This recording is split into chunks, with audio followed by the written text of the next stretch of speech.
Hey, we saw.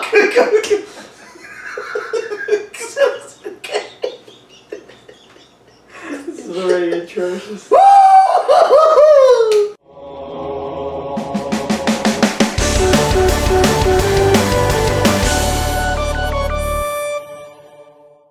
We saw a classic, both of us, for the first time. It's the classic known as Citizen Kane, which Citizen Kane. is reviewed as one of the best movies ever made. So this movie, this movie is about a man named Citizen Kane. Just Kane. Stupid. His name is just Kane. And basically, it is the story of how he rises to power within the journalism world, and how he loses that power in the journalism world. And it's specifically about how other journalists are trying to find out about his life and the story of understanding what his last words truly meant. Which is a very interesting way to go about structurally a storytelling experience, you know what I mean? Yeah. It's like, it almost feels like it has 3 different layers on it in terms of depth, honestly. In the beginning of this to get started, don't worry, no spoilers, because it's the beginning of the fucking movie. They build this up in such a way you would think you're watching a horror movie.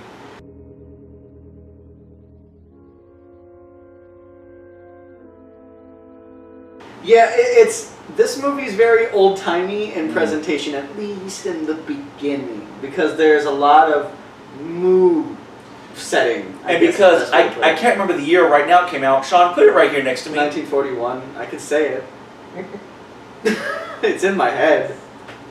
Yeah, I had an idea in my head too, and then you just shut it down.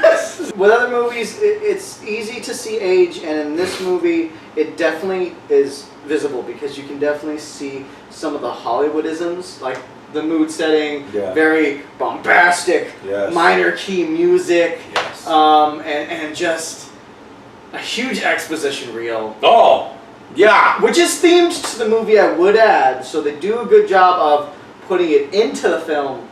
But just be aware, if you are watching this for the first time as well, you are going to have a good 5 to 10 minutes of learning. Just so you know. Of learning. The sound mixing isn't the best. That's one of the old-timeyisms in it.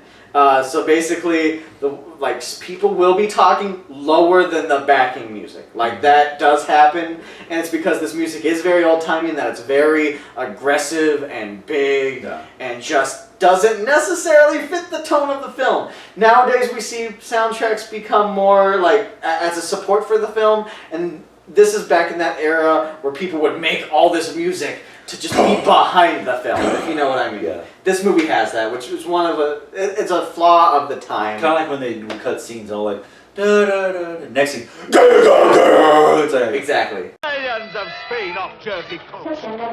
Is that really your idea of how to run a newspaper? Orson Welles is awesome in this, and another thing we all thought of when we were watching this, the makeup looks so well because this takes place over a span of years. And you see Orson Welles at the beginning of the movie and Orson Welles at the end. You would think they're different people, the way he walks, his mannerisms, his makeup, his hair. It's just, wow.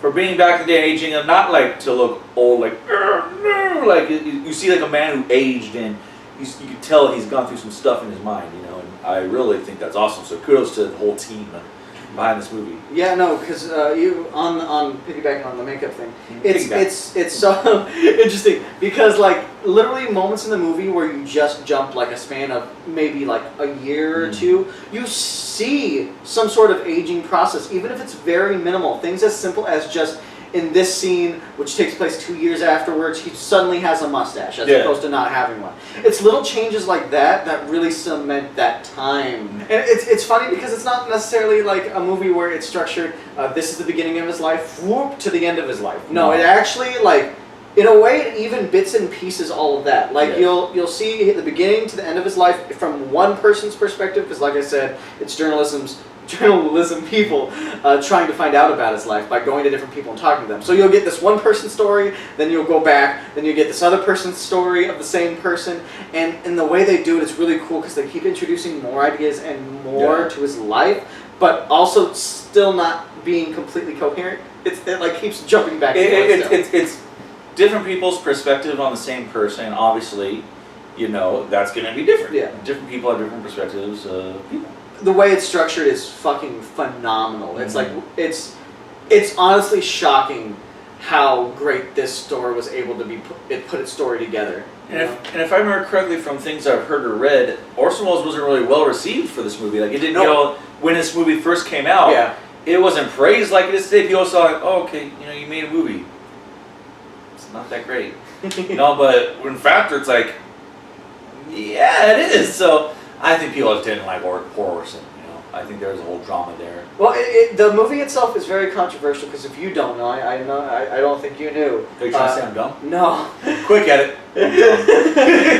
No, it's based on a real life person. Citizen Kane or Charles Kane is based on William Randall Hearst of the Hearst Castle and the Hearst newspapers and all of that. It's a real person. So I have a feeling it's very possible that.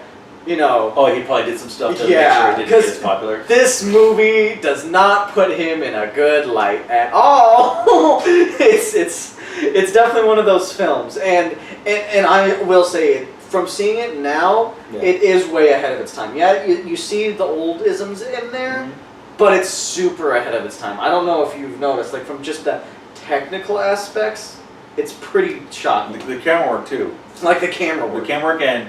Again, there's a scene where Mr. Kane is a kid, and there's 4 people on screen, one of which is outside, but they're all in the same shot together. They're all lined up, and it's very well done. It's like little simple things like that I can appreciate for an old movie. Another thing I will say that I really liked about it from a technical aspect, which I think is one of the reasons why everyone really, and I don't know if you noticed this, but I know for a fact this is not a movie that could be redone in color. Like I know for a fact, because the shadowing in this movie and the lighting in this movie is fucking out of this world. Like they're literally doing things where people are coming in and out of shot through darkness to lightness for dramatic effect, and it's like it works. It works. How the fuck did you even conceive this? Even back then, and even nowadays, this is like. Shadowing. You could do that color. You can't do that today at all. Like I was literally sitting there half the time just going, like, how did they even understand that this lighting setup is just this good? Because it is. There was a couple times when Kane, I didn't say anything or no, but it was just in my head. We're like, oh, that's a cool shadow on Kane's head because like he'd be in the light, then all of a sudden he'd be saying something dramatic, and he'd kind of step back, and the shadow would be perfect on his face, whole body lit up. But it's over his face, other people come in the light and try to fix something or do something, So it's, the use of shadows is very well done and could not be.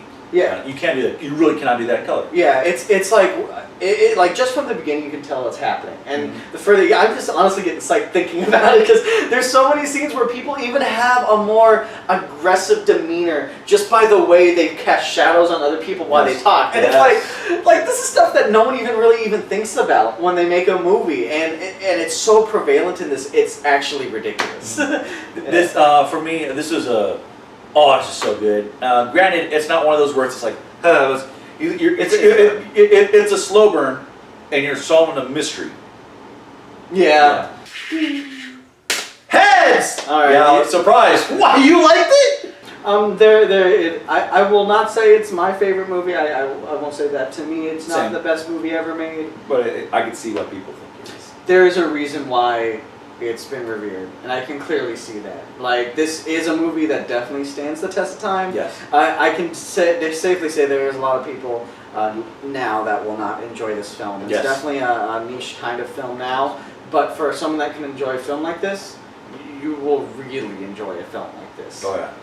Like just even from a technical aspect, it's still pretty good because this is shit that is impressive now. Yeah. That they did in the 40s. Yeah. So it's very.